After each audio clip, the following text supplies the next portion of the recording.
Amada iglesia, amados hermanos, muy buenas noches. Sabemos que nos ven personas de diferentes partes del mundo. Buenas tardes, buenos días de donde nos estén escuchando. Es una alegría para nosotros hoy saludarlos y acompañarlos en esta enseñanza. Le pido a Dios que prepare nuestros corazones para recibir lo que Él tiene para hoy, lo que quiere enseñarnos en este día. Les pido que tengan la Biblia a la mano. Vamos a navegar por diferentes versículos de la palabra para que Dios hable lo que ha preparado a través de esta enseñanza para este día. Vamos al siguiente video de introducción.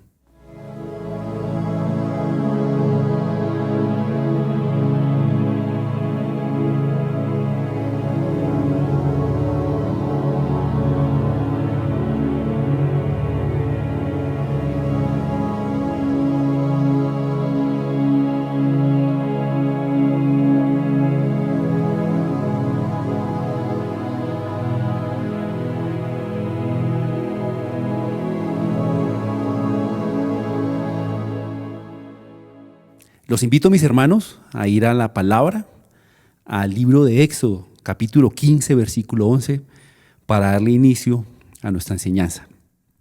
¿Quién como tú, oh Jehová, entre los dioses? ¿Quién como tú, magnífico en santidad, terribles maravillas, maravillosas hazañas, hacedor de prodigios? Dios Padre eterno, Rey del cielo, Rey poderoso, Rey santo, Señor.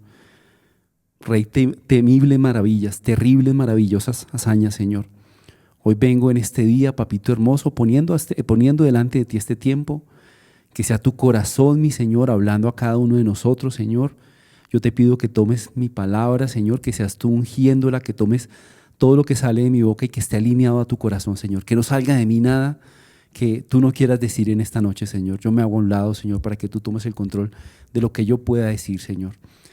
Tú has puesto esta enseñanza en mi corazón, Señor, con un propósito de nutrir a tu iglesia, nutrir a tus hijos, guiarnos, orientarnos, papito hermoso, en este aspecto que es importante, mi Dios amado. Te pido que tomes el control de todo, Señor, de la conexión a internet, de lo que mis hermanos están viendo. Quita toda distracción, preocupación, Padre eterno, para que podamos recibir adecuadamente, Señor, correctamente lo que tú estás queriendo enseñarnos el día de hoy, Padre eterno. Descanso en ti, Señor, porque sé que tú nos escuchas. Y hago esta oración en el poderoso nombre de Cristo Jesús. Amén y amén. Bueno, mis hermanos, el día de hoy quiero hablarles de un aspecto muy importante respecto a nuestro Señor, a nuestro Dios. Y quiero poner de contexto lo que ha venido sucediendo en diferentes iglesias por muchísimo tiempo.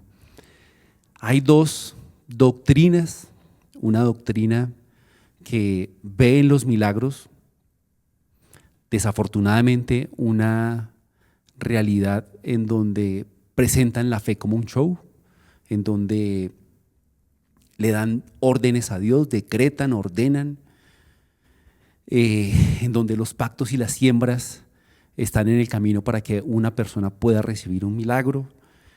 Y desafortunadamente, miles de personas en el mundo acuden a estos sitios, a estos lugares en donde se ha desdibujado el poder de nuestro Padre sobre nuestras vidas y se ha presentado como un negocio, se ha desdibujado completamente.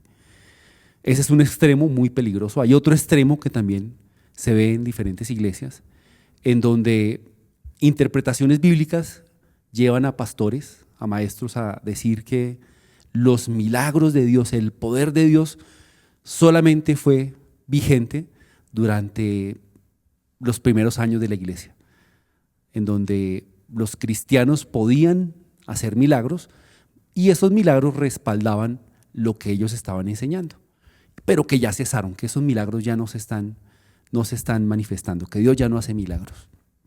Dos extremos, un extremo de la sensación, del show, de la emoción, y otro en donde completamente dicen Dios no hace milagros.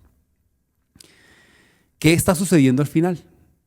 Que muchas iglesias, para evitar, o muchas enseñanzas, para evitar el sensacionalismo que hay detrás de un milagro, la experiencia que hay ahí, lo que pudiera parecer desorden en algunos casos, han dejado de hablar de los milagros, han dejado de enseñar respecto de la mano milagrosa de Dios. Y lo que en últimas está sucediendo es que ese fuego del Espíritu Santo, que sí puede hacer milagros, se ha venido apagando y se ha cesado completamente. Y hoy por eso quiero compartirles esta enseñanza, quiero hablarles de un Dios de milagros. Y quiero que entendamos qué dice Dios en su palabra respecto a los milagros. ¿Cuándo son vigentes?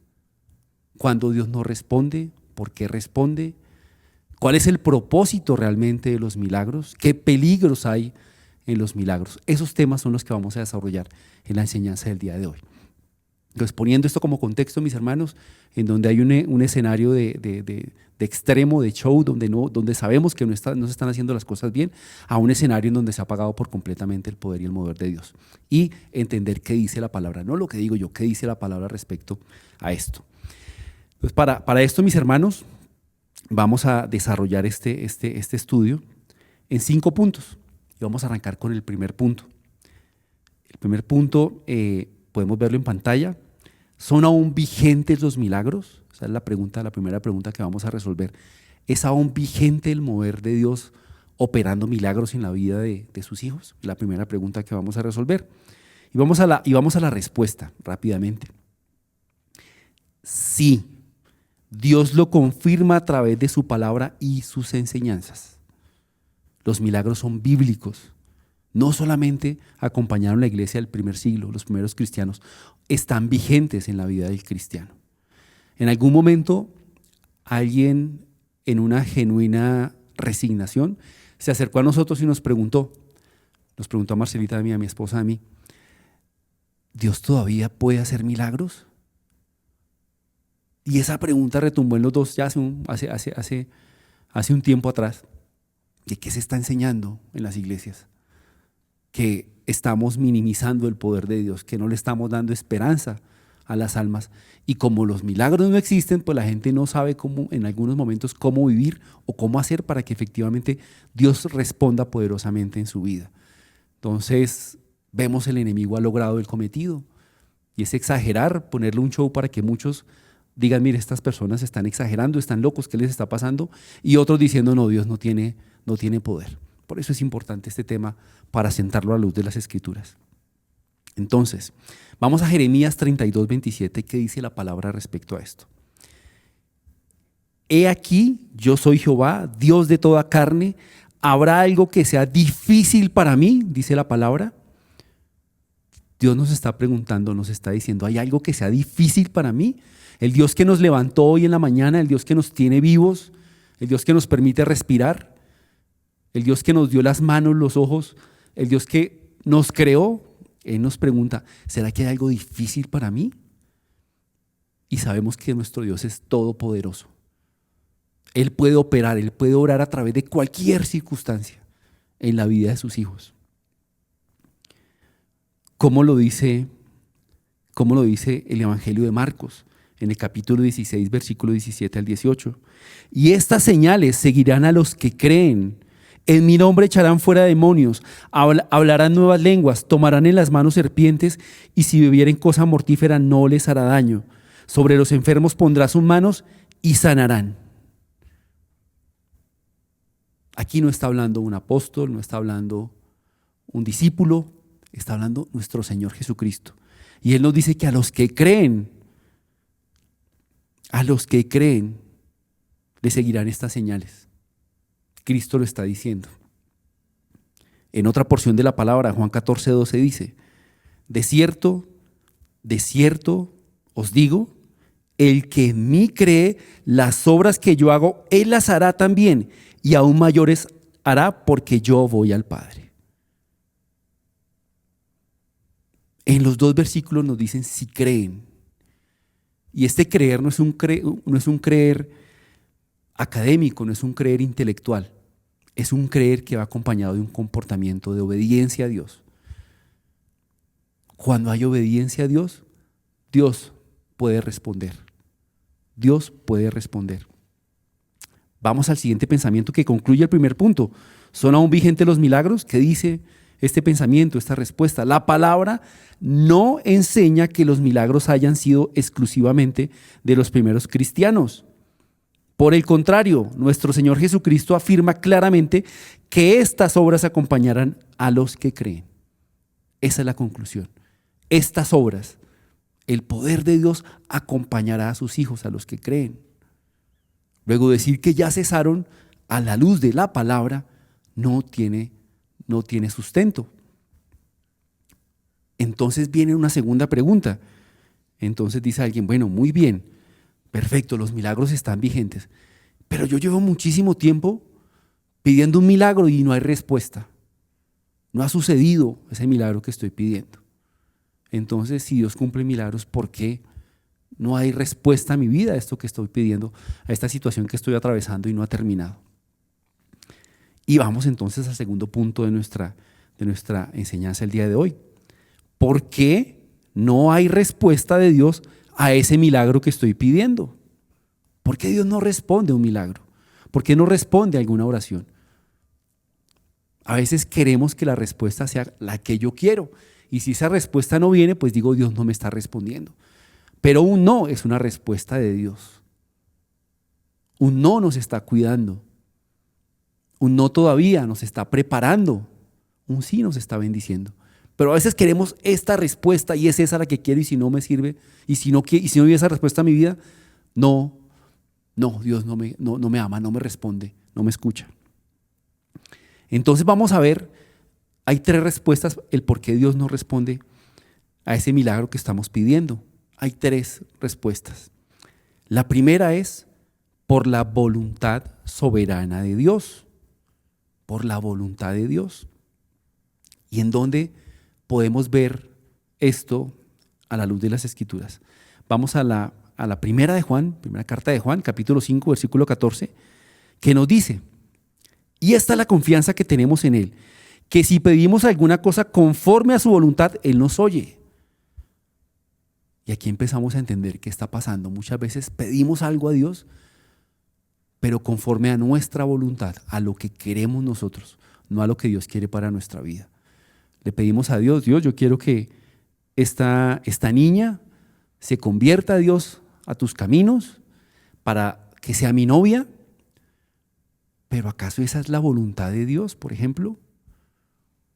O Dios, yo quiero hacer este negocio, quiero abrir este negocio, quiero emprender y necesito que tú me respondas, pero Dios no responde. Nos hemos preguntado, ¿será esa la voluntad de Dios? ¿Ese negocio, eso que estás queriendo hacer, va a estar en línea con la palabra de Dios? ¿Te va a acercar, te va a alejar a Dios? Esa debería ser la pregunta.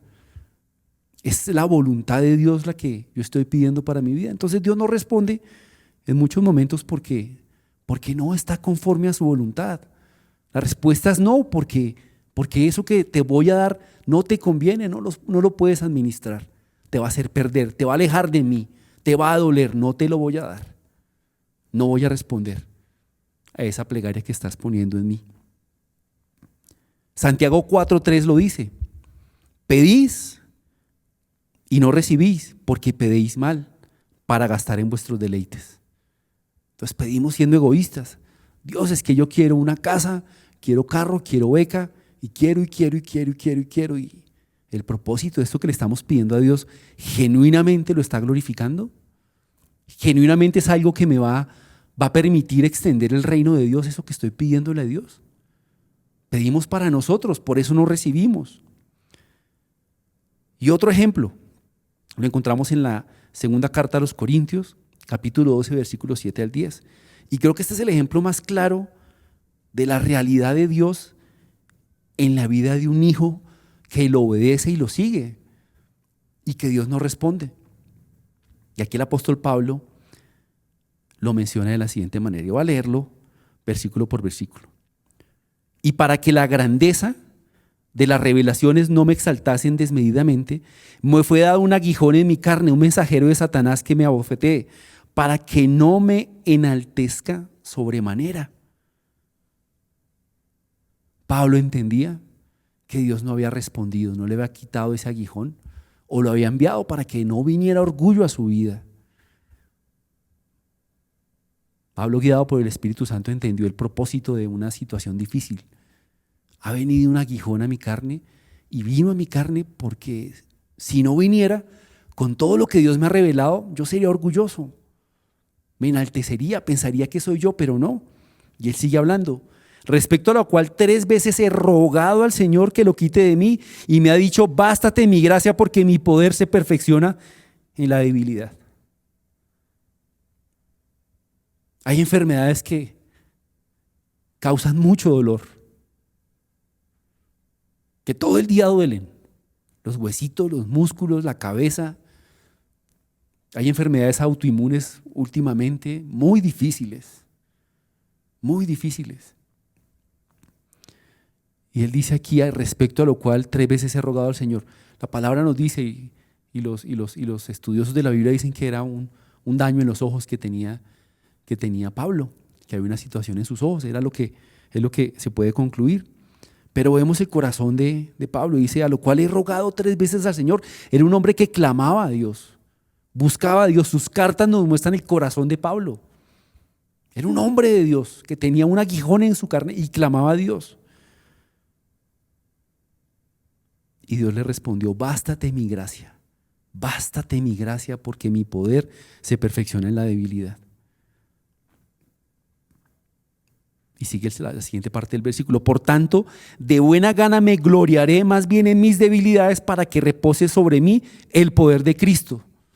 Él entendió que la respuesta era un no. Y él dijo, ahora entiendo que esto va a permitir glorificar a Dios. Porque soy débil en mi carne, porque no tengo la fuerza como hombre para seguir, pero sé que Dios va a ver, las personas van a ver a Dios operando a través de esta debilidad, de esta enfermedad, de tener que levantarme en la madrugada llorando por el dolor, porque sí, así hay casos. Conozco casos cercanos donde es así. Pero Dios nos dice, mi poder se perfecciona en esa debilidad. Y este hombre nos está diciendo, yo presento a ti, Señor, esta debilidad. De buena gana me glorío, Señor, para que repose sobre mí el poder de Cristo. Versículo 10, por lo cual, por amor a Cristo, me gozo en las debilidades, en afrentas, en necesidades, en persecuciones, en angustias, porque cuando soy débil, entonces soy fuerte.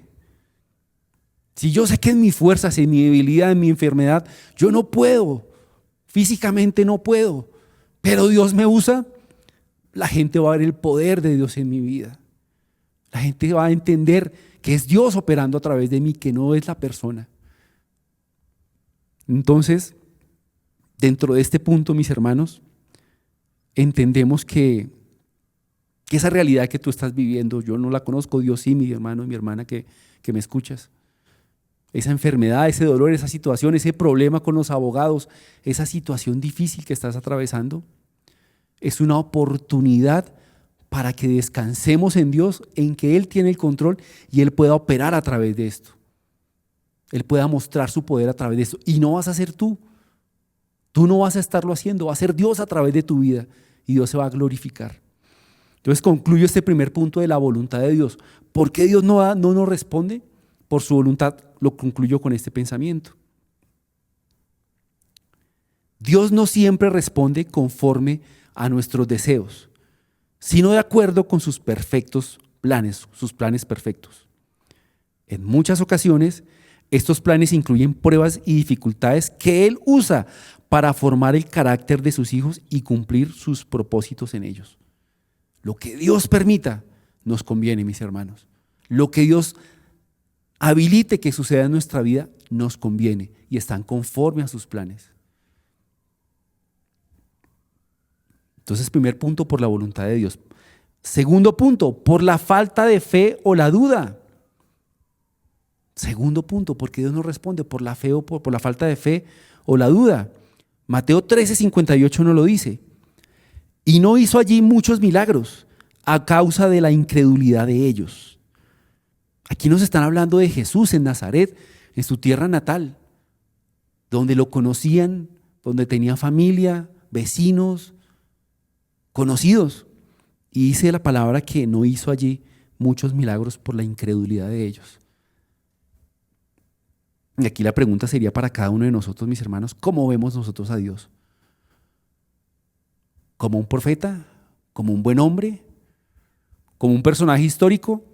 ¿O como el Hijo de Dios, todopoderoso, que solamente con decir la palabra, Él puede hacer las cosas de nuevo?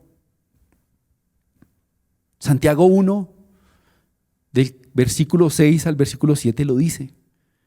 Pero pida con fe, no dudando nada, porque el que duda es semejante a la onda del mar que es arrastrada por el viento y echada de una parte a otra. No piense pues quien tal haga que reciba cosa alguna del Señor. Santiago nos habla de la duda, de la fe, de ser una ola del mar que va de un lado para el otro. Santiago, hermano, medio hermano de Jesús, hijo de María, sabía qué significaba esto cuando lo estaba escribiendo. Porque la palabra nos dice que sus hermanos no creían en él. Santiago, el escritor de Santiago, fue el hermano de Jesús. Cuando él dijo que el que dudaba no iba a recibir, él lo entendía, él lo entendió. Cuando escribió esto ya había sucedido algo en el corazón de Santiago, ya había reconocido a Jesús como Dios. Y aquí no lo dice. Entonces la palabra también nos muestra que hay dos momentos en donde Jesús se asombra por la fe. El primer momento donde se asombra por la fe es justamente aquí cuando estamos hablando de Jesús de Nazaret, que se va porque no hizo muchos milagros, no quiso hacer muchos milagros por la falta de fe. Eso está en Marcos 6 también, el evangelio paralelo, en donde nos dice que estaba asombrado por su incredulidad. A Jesús lo asombra la incredulidad. Cuando vemos la palabra, cuando leemos la palabra, entendemos la realidad de donde estamos hoy, de lo que ha sucedido con nuestra humanidad. Vemos el mover de Cristo. Cambió, partió la historia de la humanidad en dos, antes de Cristo, después de Cristo. Es el ser más influyente en la humanidad. La creación habla por él. Y dudamos de él, eso asombra a Cristo. Dice que se asombró de su incredulidad. Pero también hay otra fe que asombra a Cristo, la fe del centurión. Yo sé que tienes poder, solamente di la palabra y mi siervo será salvo. Ese nivel de fe asombra a Dios. Pero a veces dudamos, Señor, es que yo no creo que tú me quieras. Es que, Señor, yo no me siento digno. Y efectivamente no somos dignos de recibir de Él. Todo es por gracia. Y concluyo este segundo punto de la falta de fe o la duda con este pensamiento, con esta frase. Sin dejar de ser soberano, Dios obra por medio de una fe viva, una fe que confía en Él, persevera sin dudar y produce fruto visible en la vida del creyente.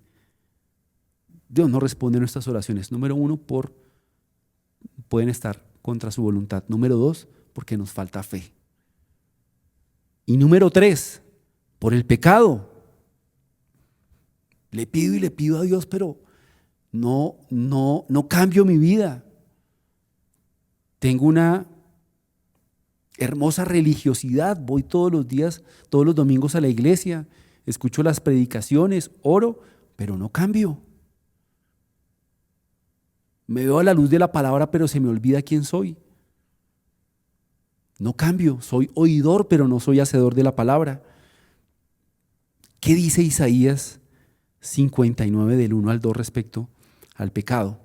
He aquí, no se ha acortado la mano de Jehová para salvar, ni se ha agravado su oído para oír, pero vuestras iniquidades han hecho división entre vosotros y vuestro Dios, y vuestros pecados han hecho ocultar de vosotros su rostro para no oír a Dios, para que Dios no nos escuche. El pecado, la iniquidad del corazón hace que el rostro de Dios se oculte y Él no nos escuche. Juan 9:31 dice: y sabemos que Dios no oye a los pecadores, pero si alguno es temeroso de Dios y hace su voluntad, a ese oye. Dios no escucha a los pecadores, mis hermanos. Al que sigue practicando el pecado. Porque somos todos redimidos y ocasionalmente fallamos, pero ya no practicamos el pecado. Dios no escucha al que practica el pecado. Y este es el momento de preguntarnos, más allá de recibir un milagro o una señal poderosa en mi vida, si yo soy salvo en este momento, si yo realmente sigo practicando el pecado y lo que estoy es engañado. Si tú sigues en ese comportamiento, ese pecado sigue en tu vida, tú no lo has abandonado, hermano, te lo tengo que decir, eres un simpatizante del cristianismo, pero si Cristo viniera en este momento, no te irías con Él. Porque hay pecado en tu vida todavía. Y tú sabes lo que Dios te está diciendo en este momento. Tú lo entiendes. Y necesitas cambiar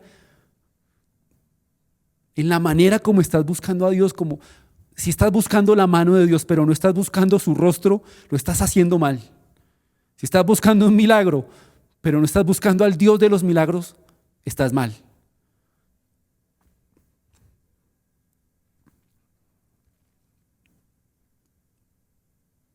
Vamos al siguiente pensamiento.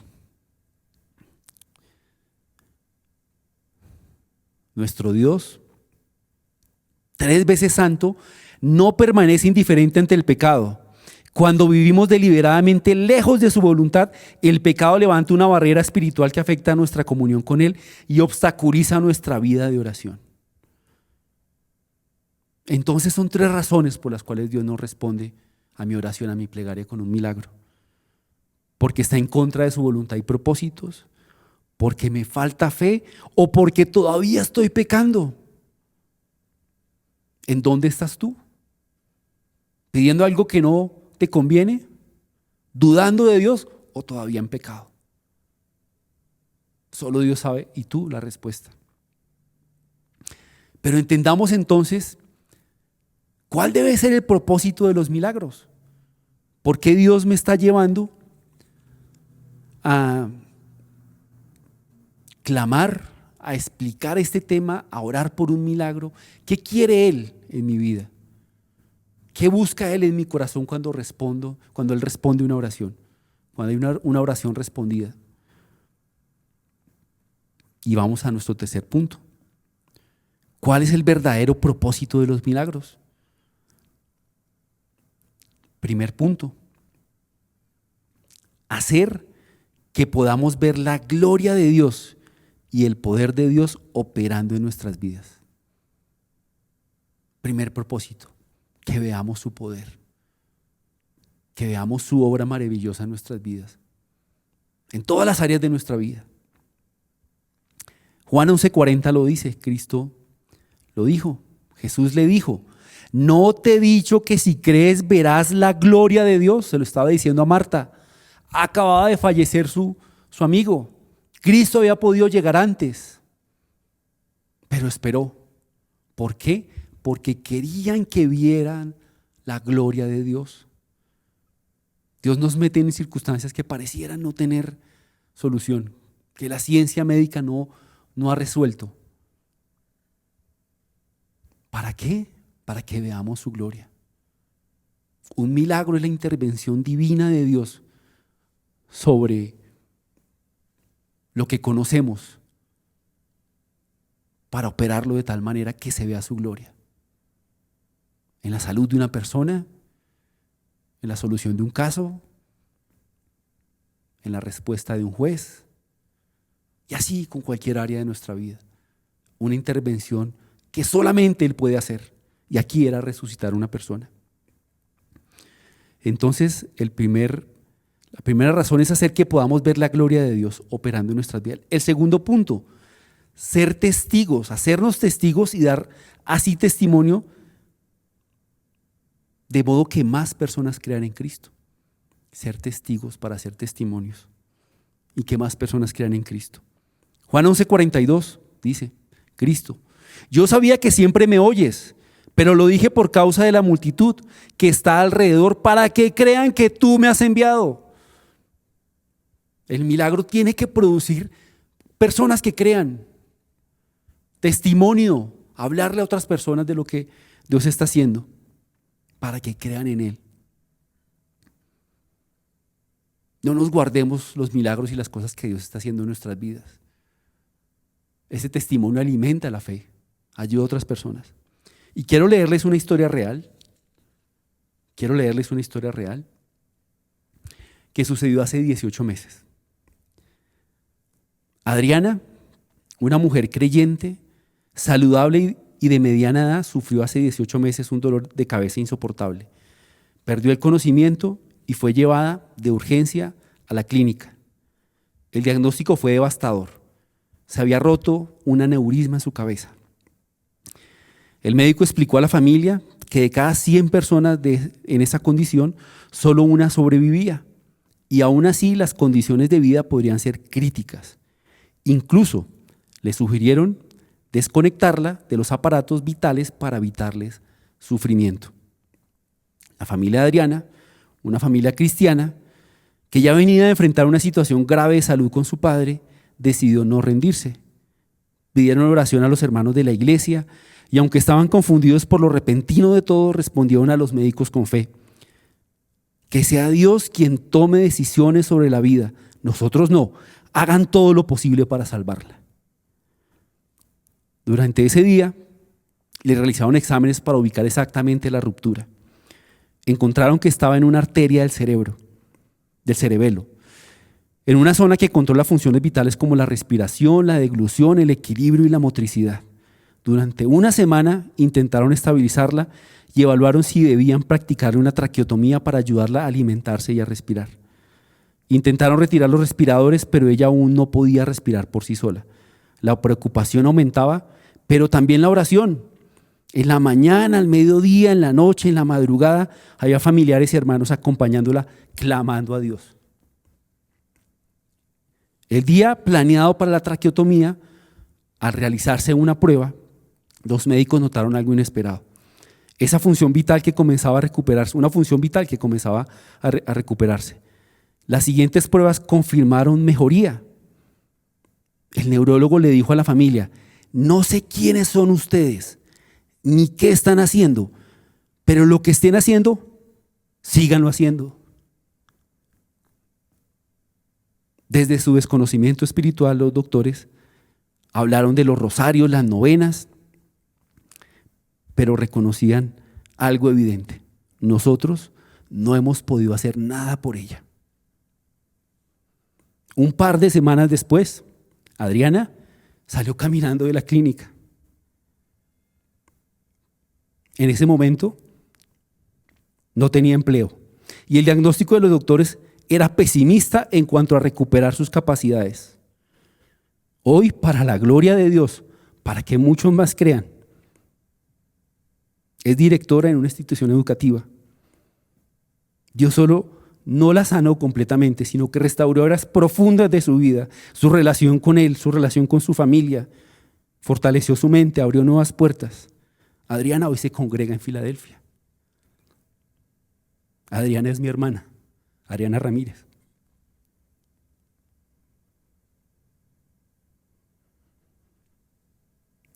Y Dios permitió este milagro para que más personas creyeran.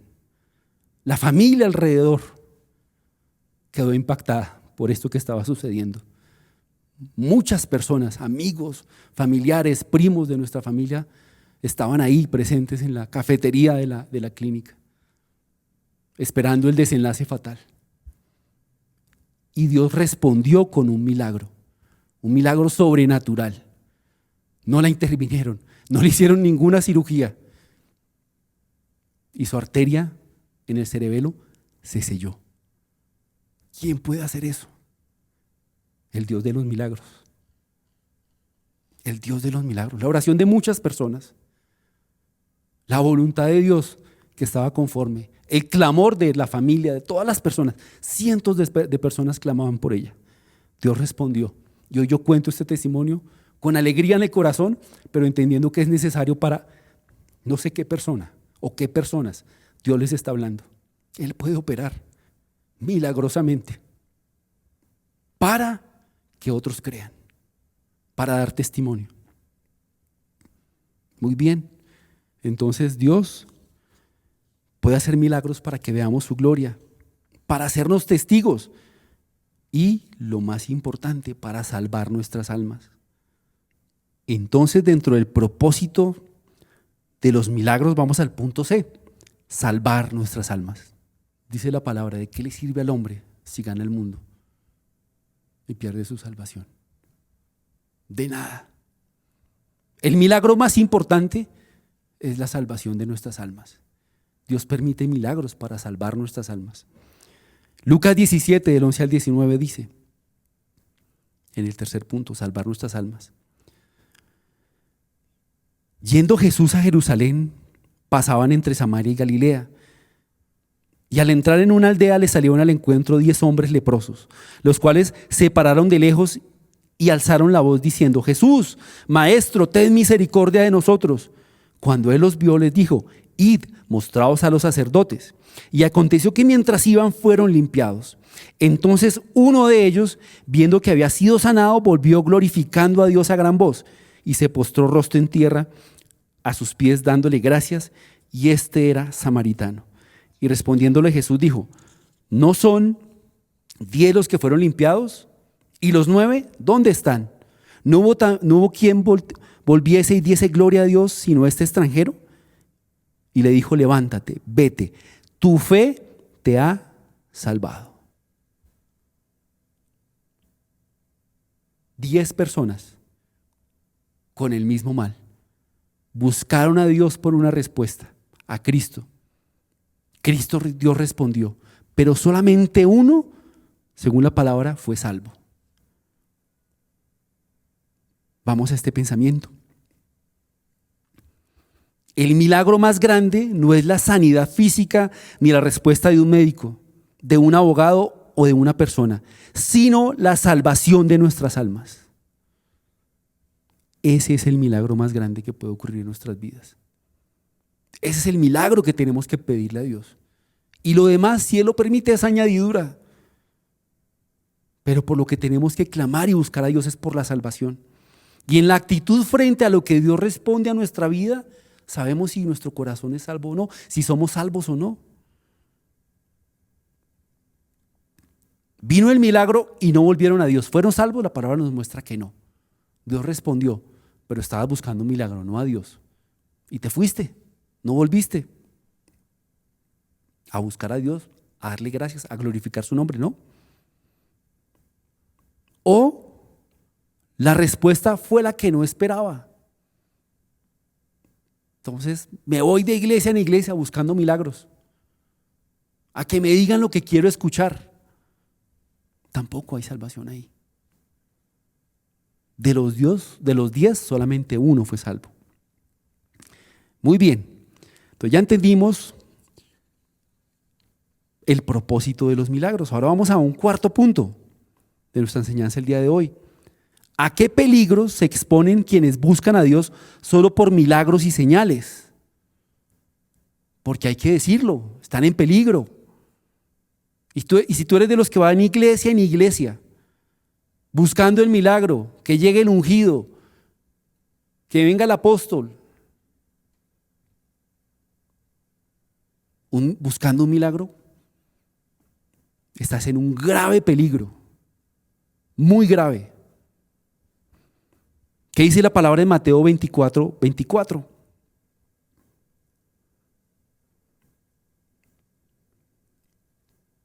Porque se levantarán falsos cristos y falsos profetas, y harán grandes señales y prodigios, de tal manera que engañarán, si fueren posibles, aún a los escogidos.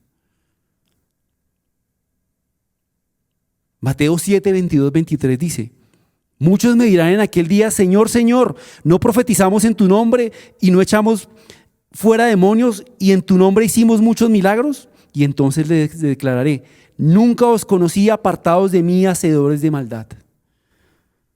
La respuesta a esa pregunta de a qué peligro nos exponemos es a ser engañados por el enemigo. A eso nos exponemos, a ser engañados por el enemigo. Cuando la fe está centrada en las señales, en los milagros, en los prodigios, no estoy buscando a Dios por lo que Él hizo, que fue salvarme de la muerte eterna. Lo estoy buscando por lo que puede darme para este mundo temporal. Esas personas que andan de iglesia en iglesia, yo les digo, hermanos, algo están haciendo mal. Deténgase, pídale a Dios que lo guíe a una iglesia en donde Él lo haga crecer, usted eche raíces. Pero es que allí no me gusta, es que aquí sí me gustó, allí me dijeron algo. Hermano, no. Si sigues así vas a llegar a una secta en donde te van a confundir y vas a perderte. Hay un peligro grandísimo cuando estamos buscando a Dios por sus milagros. Hay que discernir cuando la fe cuando un espectáculo, cuando están engañando a la gente pidiéndoles que pacten y den dineros por un milagro. Esas iglesias donde lo último que se habla o ni siquiera se habla de arrepentimiento y de salvación a través de Cristo. Salga corriendo de ahí. ¿Qué está haciendo? Está en grave peligro. No sé si alguien me está escuchando, me está viendo en este video y llegó por casualidad a este video. No es casualidad, hermano o hermana. Dios te está diciendo, búscame a mí. Busca a Cristo. No busques sensaciones o milagros porque el enemigo te va a confundir, te va a engañar. Vamos al quinto punto y último de nuestra enseñanza. ¿Cuál es el milagro más grande que podemos recibir de Dios? ¿Cuál es el milagro más grande que podemos recibir de Dios? Lo mencionamos hace un momento. Vamos a la respuesta. El perdón de pecados, la resurrección de los muertos y la vida eterna. Ese es el milagro más grande que podemos recibir de nuestro Padre. Ese es el milagro que tenemos que procurar, que buscar, la salvación de nuestras almas. Creer en Cristo, venir en arrepentimiento, pedirle perdón por mis pecados, cambiar, recibir el Espíritu Santo para santificar mi vida. Ese es el milagro más grande que todos tenemos que buscar. Y lo otro va a ser añadidura, si Dios lo quiere. Efesios 2:1 lo dice. Y dice, Él os dio vida a vosotros cuando estabais muertos en vuestros delitos y pecados. Cristo nos dio vida. Estábamos muertos espiritualmente, camino a la condenación. Dios nos dio vida. Dios hizo un milagro, el milagro de la salvación.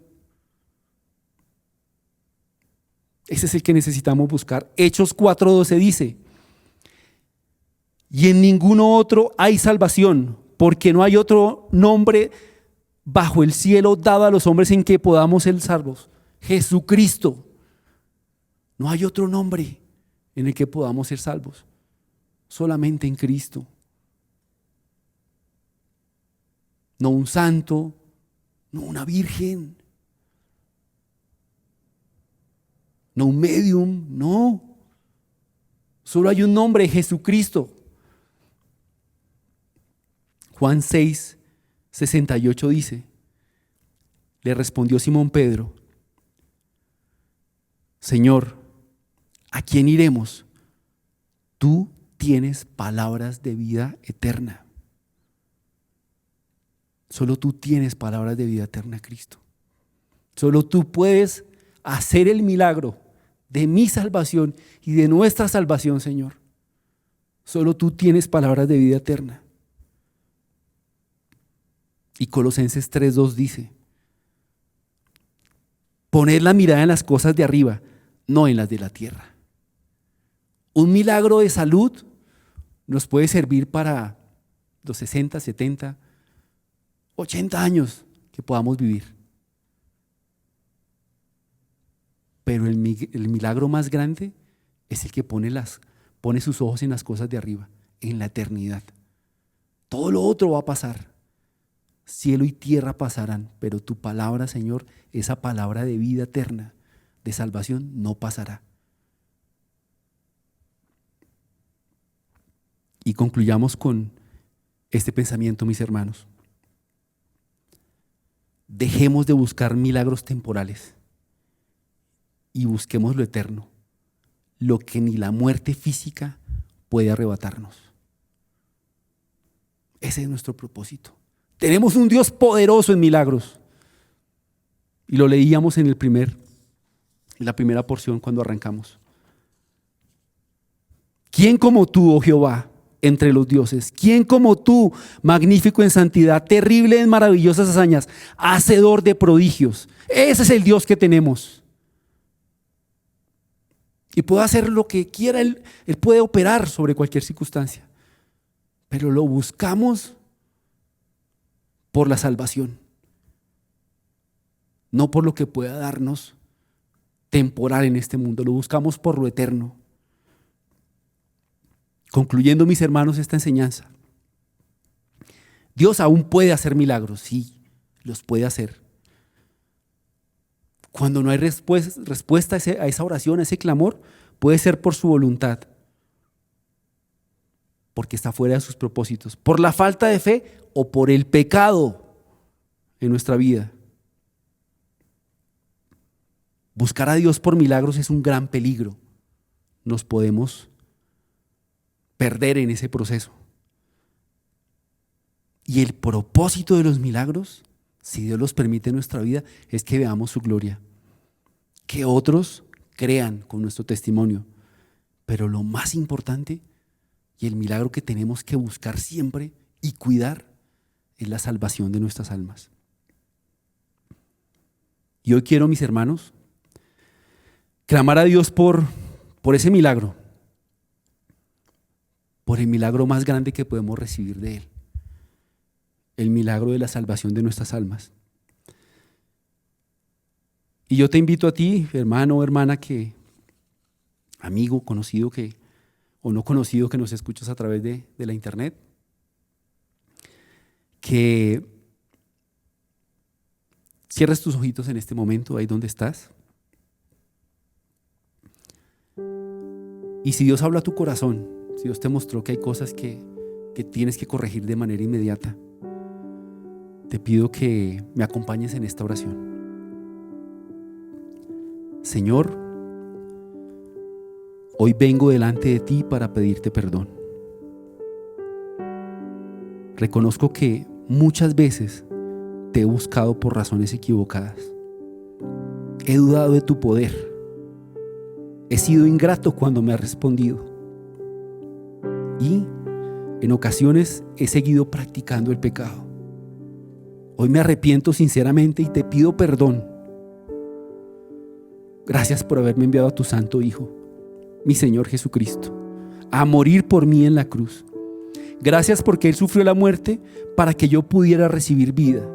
Me arrepiento de todos mis pecados y de todas las cosas malas que he hecho. Y te pido que me limpies con la sangre de Cristo. Señor Jesús, entra en mi corazón y reina en mí. Te confieso como mi único y suficiente Salvador. Y te pido que, conforme a tu promesa, me des tu Santo Espíritu para vivir una vida santa, agradecida contigo y de bendición para otros. Escribe mi nombre en el libro de la vida para que un día pueda compartir la eternidad contigo. Amén. Y quiero orar por ti, mi hermano y hermana, persona que se conecta a través y nos está viendo a través de internet. Padre eterno, Señor, tú conoces el propósito, la razón, los tiempos y las sazones de lo que permites en la vida de cada uno de los que nos están viendo, Señor. Todos en algún momento, Señor, experimentamos prueba, dificultad, o estamos experimentando prueba y dificultad, Señor. Haznos entender, papito hermoso, cuáles son tus propósitos en nuestra vida, Señor. Que eso que vino a nuestra vida, que nos ha sorprendido, que nos ha asustado, que nos tiene clamando de noche y de día, Señor, cumpla su propósito, glorificar tu nombre, Señor. Que cuando tú respondas, glorifiquemos tu nombre, testifiquemos a otro, pero lo más importante, Señor, que seamos salvos, papito hermoso. Si tu respuesta es no, es porque no nos conviene. Si tu respuesta es no aún, nos estamos preparando, Señor. Si tu respuesta es un sí, es porque estás bendiciéndonos, Señor. Pero independiente de cuál sea tu respuesta, papito hermoso, confiamos que esa respuesta es la que conviene, Señor. Descansamos en tu voluntad, descansamos en tus propósitos, Señor, en nuestra vida, Padre eterno. Confiamos, Señor, que tú aparejarás nuestro caminar, que tú no nos soltarás de tu mano, Señor. que tú nos acompañarás y nos harás crecer en medio de la prueba, para que siempre, siempre tengamos la mirada puesta en lo eterno, Señor, no en lo terrenal. Gracias, Padre eterno, porque sabemos que tú nos escuchas y lo que permites en nuestra vida conviene, Señor. Gracias, Jesús. Gracias, Espíritu Santo. Gracias, Padre. Hago esta oración en el poderoso nombre de Cristo Jesús. Amén. Mis hermanos, Dios bendiga sus vidas. Gracias por este tiempo. Gracias por escuchar estas palabras. Yo sé que Dios está hablando a todos los corazones, nos habla, nos enseña. Seamos obedientes a su palabra y nos vemos hasta una próxima oportunidad. Dios los bendiga. Queremos que hagas parte de nuestra iglesia digital. Encuéntranos en Facebook, en Spotify y YouTube como Iglesia Cristiana Filadelfia JB, en Instagram como @Iglesia Filadelfia JB, en X como @Filadelfia JB. No olvides visitar nuestra página web www.iglesiafiladelfiajb.com y te invitamos a descargar nuestra aplicación móvil Filadelfia JB App.